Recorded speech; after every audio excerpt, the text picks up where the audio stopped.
You're amazing. So I think we're going to do this interview half in English and half in Italian. Oops. Doesn't matter. Vuoi? Ciao, metti il bicchiere. Does anybody not understand English? Okay, lo dirà mai nessuno. No one is gonna say yes or no, but no, we're waiting for the mic for you. Anna, do you know for the mic? Con i microfoni? Per loro? C'è un microfono? I can hand you over mine. Possiamo utilizzare questo You should segno. keep it. Should keep it? Yeah. Okay. Raise your voice when you ask. Okay, so we have no microphone. So can everybody hear? Can you hear? Ci sentite tutti? Yeah! Oh my god. Dear. Well, if you want to hear the interview, come forward. I suggest. Vi faccio una introduzione veloce. L'idea è quella di raccontare Paolo in giro per il mondo, parte da Ca' Foscari e arriva a San Francisco. L'università di Ca' Foscari è molto internazionale, per cui immagino che tra voi ci siano molti studenti, giusto? Vero? Studenti di Ca' Foscari? Ok, ancora? E vi auguriamo di avere lo stesso percorso e fare gli stessi viaggi che ha fatto Paolo e accumulare gli stessi chilometri. Fantastico. Paolo, il tuo primo viaggio, mi ricordo... Quando? So she's saying, I need to translate to her. Yeah, okay. She was saying that my story from here, from when I started here to San Francisco, and now she's asking about my first trip. Where? Il tuo primo viaggio da solo senza i tuoi genitori, magari. Oh, in general. Il tuo Okay. primo viaggio My universitario. first trip in general. No, I think I have the mic, but it's for the recording. So, well, my first trip was actually related to a city where Andrea knows. No, I was when I was a kid. I used to go during summer to meet my relatives in Zurich. And but my very big trip was first time in the U.S. was in 1994. I had a summer school in New York and 95 in LA, and I fell in love with the country. And even though I was really young, I was 16 at the time. I felt there was a place for me to find new opportunities. So as soon as I graduated from here in 2002. I felt that I wanted to be, I used to say, on the passing lane. And in Italy, in different fields, it's really hard to find a passing lane when you can pass in front of people and because you want to go faster. So I moved. I moved to New York first time in 2002. And then, the idea was to stay for a few months. It was just a spot trip, and then the few months became, I want to stay longer, that's not enough for me. And I extended for 1 year, and then I would still have the idea to come back.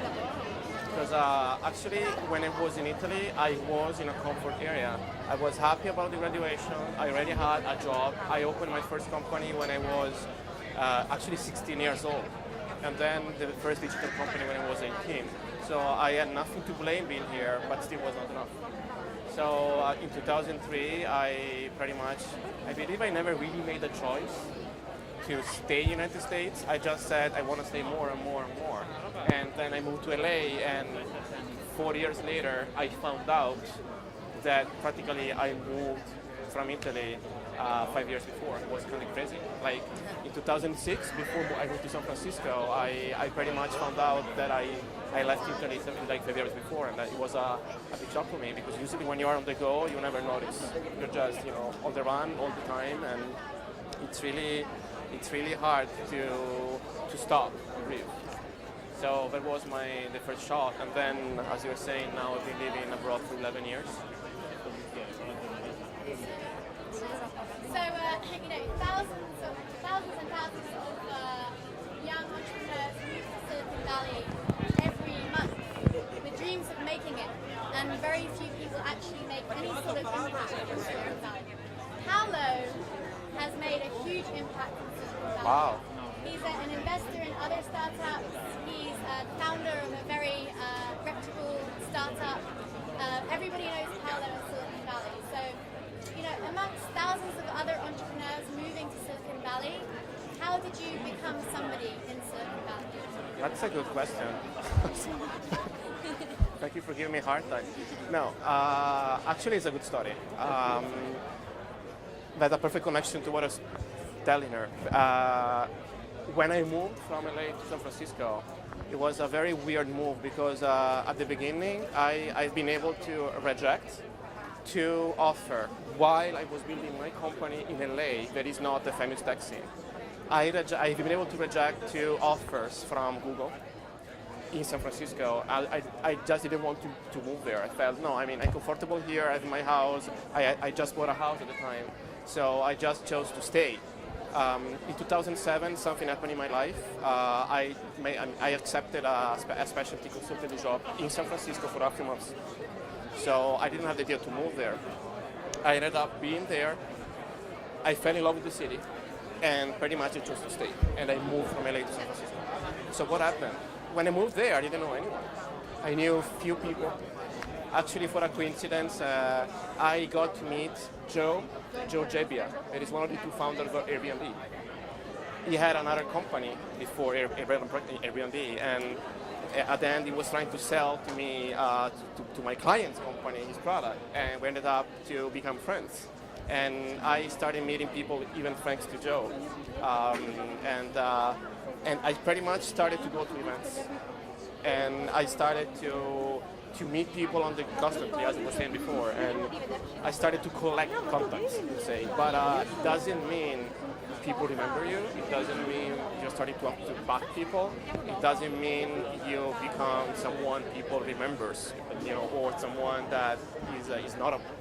So I believe I really like some people that I met, and I chose to invest time with these people. As a friend first. It has to be a connection on your personal side first. You never have to think about, oh, I met this person, it's just business related. Yeah, it may happen. So you think being authentic is the key? Yeah. Being a friend, rather than just going in and trying to climb to the top. If you have to make friendships, you have to be authentic. I think that's key. I always been natural in everything I've done. Maybe it was not the best way to conduct maybe business relationship, but I didn't care. I've just been authentic, and then I believe it's a natural selection, both on the business side and on the personal side. And then, you also learn. I also learned how other people around me, my friends, I had mentors. I had among my mentors that were also my friends, people such as David Wickley, one of my best friends in Silicon Valley, or Juan Pablo Puerta. Actually, that's a famous story about another friend. My friend is from Spain. He studied here. He was in Erasmus, an exchange program, and we met here in 1996. Infatti ti volevo chiedere quanto ti prepara all'università, Ca' Foscari, a essere ben disposto al viaggio anche. Yeah, that's a good connection. So this guy also studied here. He moved back to Spain, and then he worked for Yahoo, and then he became a famous guy in Yahoo, San Francisco. He was the CTO for Craigslist for 7 years, and then now he's in Etsy, and he's also being a fantastic friend. He was a fantastic mentor and a crazy connection. And thinking that we both started from here 20 years ago. So we're here in Italy promoting the digital economy, but you're in Silicon Valley. So do you have to go to Silicon Valley to build a company? Oops. You're giving a hard time to Italians. Can you build a good company here in Italy? I believe a mix of the two. There are so many great ideas here. So many talented people. There is all the people that I meet here is incredibly talented in a field or another one, and I see people struggle they have fantastic ideas, but I see people really struggle to develop the ideas here. So I'm not saying, abandon everything you have and leave and, forget about your country. But there are ways today, more than when I moved out. I mean, I moved 11 years ago before social networks. So at the time it was not LinkedIn, not Facebook, not even MySpace, and even sometimes I was even for people, send me a fax. I was talking just 11 years ago. So today, doing what I've done 11 years ago, it's incredibly easier. You can go to a city, and through the social network, you can know who among your friends are there, or common connection to us helpful. And so. So you haven't answered my question. Do you have to go to Silicon Valley to build a startup? Yes, you do. No, it's important. I mean, I believe spending time there and, create a network there, being connected and coming back, as I'm doing. I mean, I build an amazing team of people like Stefano that I lost, was here. Okay. He's up here. I built a part of my company in Italy and proud of having done that. So it's possible to do both, but definitely going to Silicon Valley or other cities, London or maybe Australia, it's definitely key today to get exposure and to see your own country and how you can even network in a different way, different perspective. E adesso ricominciamo. From scratch? No. Faccio una premessa, faremo presentazioni, l'intervista quasi tutta in inglese, io continuerò imperterrita a farvi domande solo in italiano e magari finito lo spritz a farlo in inglese anch'io. After the speech you're gonna be tipsy enough to talk in English. E l'idea è quella di conoscere meglio Paolo, che è un alunno ex alunno di Ca' Foscari, e scoprire qual è il suo percorso professionale. Paolo? What should I say? What was the best thing? Presentati. Okay, I believe we're going to do it in English, right? Ho detto che comunque avremo parlato in inglese questa settimana. Dillo molto vicino. Okay, you hear me good? Okay. Yeah, so it's actually exciting. It's really exciting to be here for me today because as she was saying, I studied here. I graduated in this building 11 years ago in 2002, and then being back here with amazing people around me and fantastic people even interviewed me that actually I met around the planet. I met her, Domitilla, in Vegas at a Mashable party, Mashable Award 2 or 3 years ago, 3 years ago already. And Hermione in San Francisco at, the very first time I met her at the launch of Startup World. Among the 1 million things she's doing, she launched practically is a virtual international incubator around the planet. Maybe later she's gonna have a better way to pitch what she does. I left here 11 years ago, and it's fascinating to be back here with you guys and giving back, I would say. Ca' Foscari gave me, really, it's not like something that I'm saying because I have to, but I believe what I got from studying here was really, really important. I studied computer science, and I had really top-notch professors. And half of them were teaching and studying around the planet, and it gave me already a vision on studying very, very international. We were connected to international programs around the planet, even though I need to say personally, I never had university experience abroad during my first years of studies. When I left in 2002, I left first to New York after 9/11, so the period to go to New York. And then when I was in LA, I started my first company in the US. It was a digital agency named was Digitix, and during those years, I chose 3 years later to take another kind of degree. I had a master's degree in international marketing at UCLA, and that also helped me to, besides speaking a better English, but to know more about everything that was not related to computer science. That is how to talk to people, how to talk to companies, and how to relate in a business English. And And then, well, short story is that I moved to San Francisco in 2007 to start my startup entrepreneurial career. I co-founded and invested in a bunch of startups. I had an exit about 4 years ago with one of these companies, and then in the moment of the digital boom, I chose actually to build my own company, Pick One, with Italian partners. And some of the people on my team are here, Stefano and Pierre, around here. But I believe it's better I stop a little bit. I want you girls to ask questions.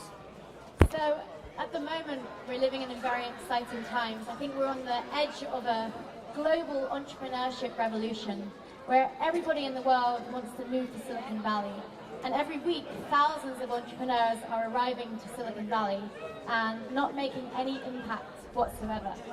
Paolo, on the other hand, arrived in Silicon Valley and already in 2 years, how long have you been there? 7 now. Oh, 7 years. Well, 7 years has made a huge impact. Everybody in Silicon Valley knows Paolo. He's very respected in terms of startups as an investor. So how the fuck did you do it?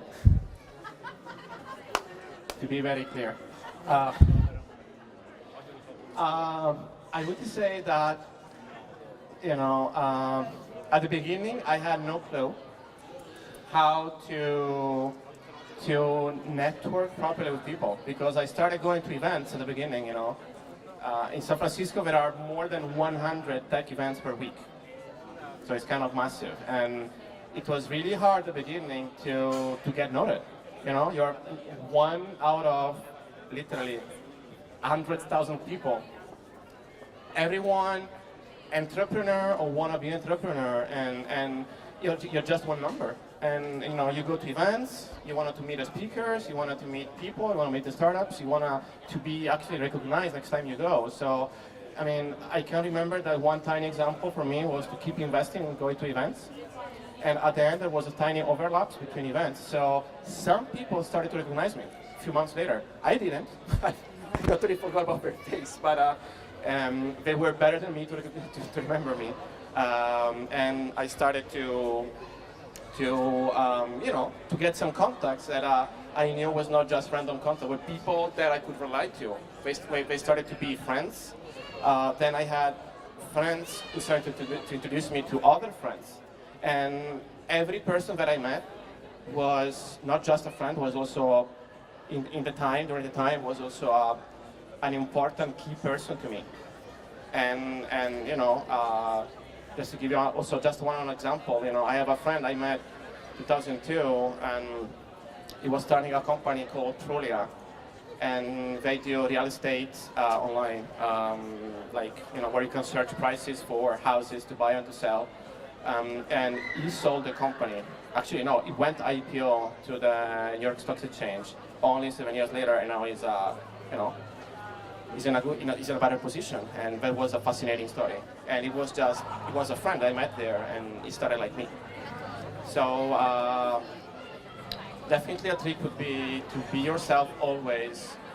If you really believe in what you're doing, invest strong into the contact, into the people, into exactly what you're doing. Like, don't give up. People are going to San Francisco 2 weeks, 2 months. That sounds like you're a motivational speaker. Don't give up, guys. Just keep on going. Let's do some practical advice. Like, how did you get investment for your company? Like, what are the steps you took 11 years ago since graduating there to be somebody in Silicon Valley, to have a high growth startup? That's a tough one. Well, it was tough.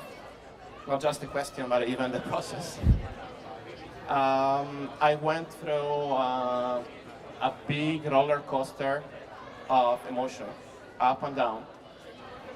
It was tough to raise money. With the last company, but there's the one that is, currently not just working, but we are scaling. We are now 20 people almost. What's happened is that I had a lot of doors shut in my face during the first years. And so many times I thought I wanted to just give up. It was really tough, you know? And you also know that. I remember. And when you say give up, do you mean move back to Italy? Do you mean kill yourself? Like, what level are we talking? I believe I never reached the level of killing myself, but sometimes, in some black moment, I thought maybe it's easy. I can take a fly back to Venice. People kind of know me, and I have a better experience. I can be hired in a local company. Sure, I thought about it sometimes, but besides, this was already a very good backup plan. You know, it's already a backup plan. It was already a good plan. So it was kind of going back to a comfort area. So I learned to be, what I learned the most was to even learn a new perspective. Was, don't think that you can just move to another country, and also maybe Eugenia has some ideas about that. Move to another country and just do your things in the same way as you were doing in Italy. With the same communication processes, how you behave with people is totally different. And I had, at the beginning, I was behaving like an Italian. And now, I mixed up the two cultures, and I learned how to talk to people at an event, and in the way they even remember me. I learned how to create interest in investors. And for a And what is that? I mean, do you do a little dance? Do you give them wine? How do you get investors? Besides, wine helps. Also food. But what I learned specifically to that, I learned that you need to have the people to talking to share your same vision. Before even talking about your product, before talking about maybe you are, you need to enchant the people, wow the people on a vision, on a dream. And that is the best conversation topic you can have with anyone, not just an investor. Fatti fare una domanda in italiano immaginando una pillola rivolta a tutti quegli italiani famosissimi delle statistiche che parlano in italiano e in inglese si scocciano a seguirla. Fammi fare una buona parentesi di marketing per Ca' Foscari. Quanto questa università ti ha preparato a essere ben disposto a viaggiare, a metterti in gioco, a rischiare dei brutti momenti che comunque tutti hanno, quei ripensamenti di starò facendo la scelta giusta oppure no. Cioè quanto l'università Ca' Foscari è diversa dallo stereotipo tipico delle università italiane che ti coccolano e ti chiedono di restare in Italia, perché comunque andare all'estero se hai un'idea innovativa magari è l'unica strada ancora e non è certo sbagliata. Rispondi in italiano. Rispondo in italiano?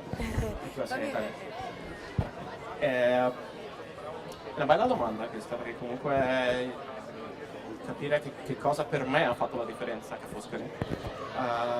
Io mi ricordo che quando ho studiato computer science, quindi informatica qui a Ca' Foscari, mi ricordavo sempre di tutte le connessioni con programmi internazionali, sia nel mio campo che nei rapporti università in generale, che l'università aveva nel mondo. In specifico nel campo dell'informatica non potevano non nominare, non connettersi con Stanford, con l'Università della California. Moltissimi dei professori che io ho avuto erano tutti studenti di queste università americane ed molti erano professori di Columbia, NYU, UCLA, Stanford, quindi questo è stato sicuramente interessante. La seconda cosa, e questo lo devo a Ca' Foscari insieme al fatto di dove Ca' Foscari è situata, che è Venezia, a volte le persone, like her, I explain to you what I'm saying, si chiedono, oh wow, ma Venezia è così connessa, è così avanti, è così connessa con la tecnologia. E devo dire di sì, Venezia è sempre stata un porto, una connessione incredibile da centinaia e centinaia di anni. Non a caso, tra l'altro adoro gli aerei e gli aeroporti, quindi posso darvi qualche statistica sugli aeroporti, non a caso abbiamo la fortuna a Venezia di essere comunque in una hub logistico incredibile, perché l'aeroporto di Venezia è connesso con tutto il mondo e questo comunque aiuta i trasporti in ogni caso, anche se non è vero perché dice posso fare le connessioni. E c'è sempre un livello in più in cui sei connesso col mondo e comunque stare a Venezia ti fa respirare anche se non vuoi aria internazionale. Fai anche che siano solo i turisti, comunque qui hai 100.000 persone al giorno che non sono di Venezia e comunque ti puoi scontrare tutti i giorni. Gli studenti che vengono dall'estero. E gli studenti internazionali penso che abbiano una percentuale molto alta e continuo a sentire storie. Io ho conosciuto un ultimo caso, per esempio, in ordine cronologico. Io ero in Cile nel 2012, dentro l'incubatore Startup Cile. Ho conosciuto moltissimi studenti di Santiago che studiavano architettura e che la loro ambizione più grande è venire a studiare a Venezia. Non è proprio Ca' Foscari, non sta vicino, però è lo UA, sono universitaris. Però è comunque collegata allo stesso environment. E tuttora penso che sia un posto incredibile in cui studiare e in cui mi piacerebbe avere i miei figli di studiare qua sicuramente. I understand everything. Comprendo, comprendo. Does anybody here put your hand up if you have the dream of going to Silicon Valley and building a startup? Oh, yeah. Do we have any questions for Paolo? Any questions? No questions. Who here is studying? You have a question? You can ask in Italian if you like. Yeah, you can ask in Italian. Who here is studying computer science? We study. Nobody. Okay, a couple of people. Cosa state studiando? Ask. Cosa state studiando? Cosa avete studiato? Economia? Vabbè, cosa studi? Amministrazione? Giurisprudenza? Ecco, economia degli scambi internazionali, qualunque cosa sia, ai tempi lì non c'era, ma un'idea di che cosa si può fare all'estero, quali sono altre possibilità nel mercato del lavoro, visto che comunque non ne avete? Cioè che percezione ha da fuori verso l'Italia? Ha vissuto praticamente ovunque nel mondo, cioè chiediti che lavoro puoi fare al di fuori di qui se proprio vuoi. Ho costretto lui a farti una domanda. Le prospettive oltre a Silicon Valley e Stati Uniti, che sono visti come simbolo dell'imprenditorialità, te che paese vedresti adesso come emergente dal punto di vista prospettive per nuove imprese o per comunque fare un'attività se tu dovessi partire oggi? Grazie. So, he's asking which country, which place I would pick today if I need to live today and start from scratch, living now around the planet. I like the question. Actually, I'm thinking myself. I'm thinking what I want to go next after Silicon Valley. So, I believe that a very short answer would be where not to go. And in this very moment, I would not pick Europe. Why? You all understand in English, right? If I speak. Why? Because it's still too old and too slow. I'm not saying it's bad, but compared to other places, even compared to Chile, I was in Chile. No one would have ever expected Chile, and she was in Chile also, expected Chile to be so advanced. And Chile, Santiago is 2 hours north of the South Pole. And it's 25 hours flight from here, so it's like extreme. And Chile is doing better than Italy for sure, and better than average of Europe. So if I need to pick a choice now, I would not pick a place in Europe. Maybe I would pick among the cities, I may pick London and Berlin are the more open capitals and more easy to reach, and eventually Dublin. If you really want to, if you have a tech startup, Dublin may be a good place. But thinking in a broader way, and skipping San Francisco and Silicon Valley because you're already biased, already know that. I would say again, South America is a fantastic place today now. It's growing like crazy. There are a couple countries that are doing really good. And first of all, Chile, and Southeast Asia Like everything happening around Singapore. Now Singapore is an incredible tech hub, and is opening up to anyone. And Australia, and maybe Eugenia has some idea about that. Australia is opening the door more than ever, giving out even free visas to people. Yeah, for if you want to build a company. So I believe these are the main areas. There is a big boom in Middle East. So around Dubai area, it's doing really good. Dubai, today is kind of an artificial city in the sense that they built from scratch everything 2 years ago. Therefore, when you build from scratch, you have the opportunity to build it better. Better infrastructure, people that you invite, and that is exactly why Chile is doing really good. They started from scratch 5 years ago after 2 revolutions. So one thing is that it's too easy. Being in Europe today, for students here, it's really easy and you're still in your comfort area. And sometimes to understand better, to grow faster, you need to break the rules. You really need to, for real, it's not a statement you read sometimes. You really need to get out from your comfort area and you want to see yourself and your country from a different perspective. This changes things a lot. So last question from me.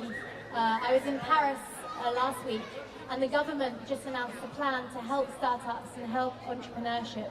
They're going to teach entrepreneurship in primary school, in young school now. And so I'm wondering if there's anything the Italian government can do to help startups, or is it just up to these guys to just take it in their own hands and keep moving forward?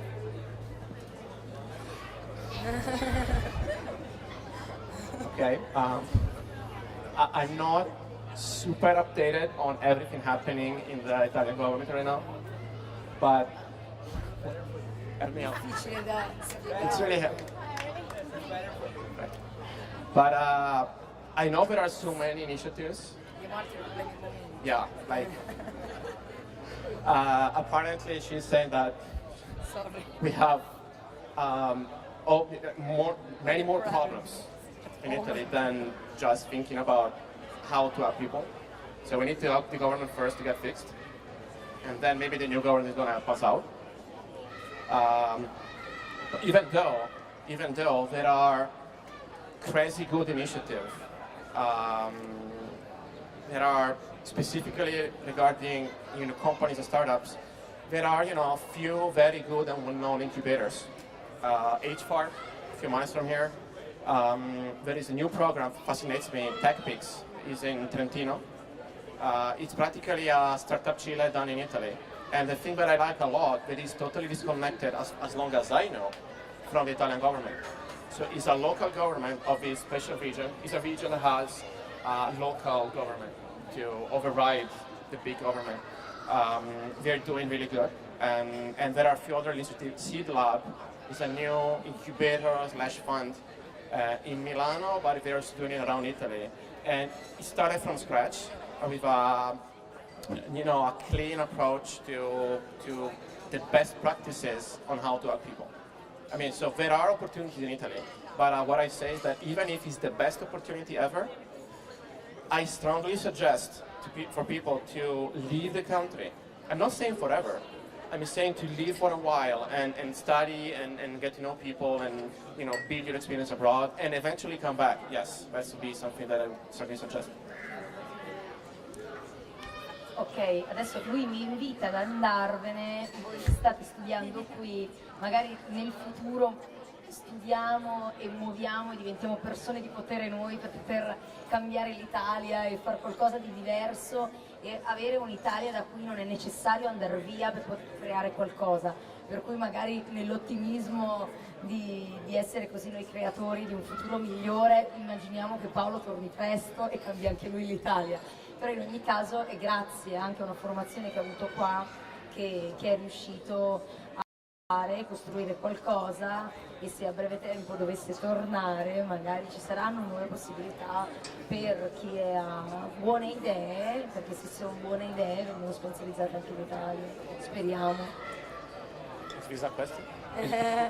No, era un augurio, non ti facevo una domanda, adesso magari con stanchezza. I have an answer for that.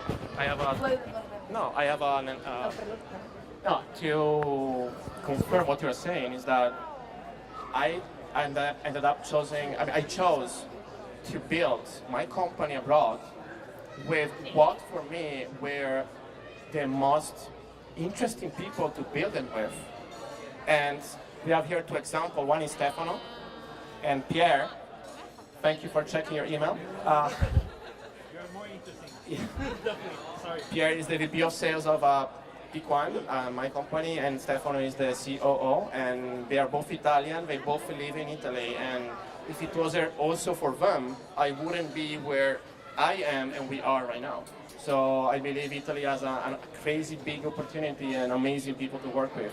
I believe the best is to be able to match the best of what you know on your country and local talents with your international network and people and friends. Like to live two lives, that's the best way to do. And today is easy. We have fast flights. In 3 years we're going to have London to San Francisco, suborbital in 1.5 hours, thanks to your buddy in UK, Branson. So it's going to be really, really even easier to move around. Okay, and lastly, I just want to give you an insight to how Paolo is. So I'm actually on vacation with my mum in Venice right now, and I didn't want to work at all because I've just done a 2-week tour around Europe doing tech events, and Paolo saw that I was in Venice and said, come on, come be on this panel. So he calls himself a serendipity investor. So I think that's a good example of being a serendipity investor. What does it mean? Well, it means that it's being able to connect the dots and to build an image and to have an idea of what's going on based on random inputs, random messages that maybe a lot of the people don't notice on the spot, but if you're able to feel it, you can connect any little inputs, create your own new image and no one is able to see. So it's a kind of a new level of seeing things that allows you to connect things better and to see better opportunity and even to track down Hermione, who happened to be in Venice. And you know, if I didn't open Facebook 2 nights ago, I wouldn't have seen her being here and she wouldn't be here today. So I strongly believe in exponential growth, I call it. I found out this word lately also in the Singularity University. They teach you how to think exponentially. So not just static, step by step, but is how to build, how to see your world in 2, 4, 5, 6 steps from now. And then when you have that knowledge, you can see what's your best next step. It's like a time machine. It's like seeing the future. That means you can limitate the risk, and therefore you're more bound to success, lowering the risk and be more better, I would say, in a sense. So yeah, I mean, serendipity then means being open, and to recap your panel is like be really connected in real life. Use even social network as an extension of our power of connection. It's not a separate world, it's just us.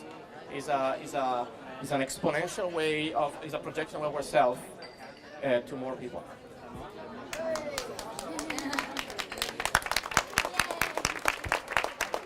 Grazie, you've been amazing, you both.